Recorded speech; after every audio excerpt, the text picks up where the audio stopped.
Let's come to oral communication now.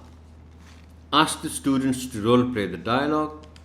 It's at page 8 and SLO is number 2. Ahmed, father, what are you doing?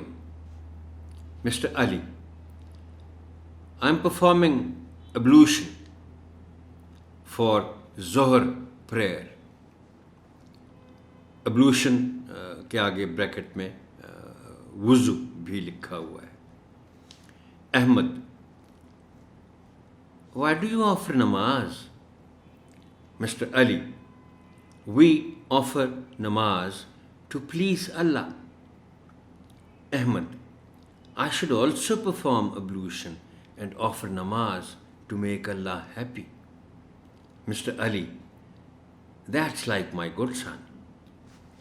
اچھا, یہاں میں ایک بات ضرور honourable teacher آپ سے گزارش کروں گا کہ ڈائلاگ کو رول پلے کرتے ہوئے بچوں کو بتانے کے لیے آپ ذہن میں یہ بات رکھیے گا کہ وہ سچویشن کو اور کریکٹرز کو ضرور ذہن میں رکھیں اور اکارڈنگلی اپنا جو لہجہ ہے اس کو اختیار کریں.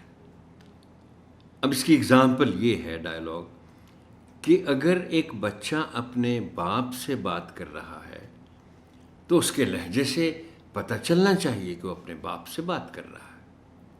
اب سب سے پہلا سینٹنس یہ ہے کہ وہ احمد کہتا ہے کہ father what are you doing. اب دیکھیں نا, اگر رول پلے میں بچہ اس کو اس طرح پڑھے, father what are you doing, دیکھا کتنا فرق پڑ گیا. Now the child is talking to his father. So اس کا جو لہجہ ہے وہ اس کے مطابق ہونا چاہیے.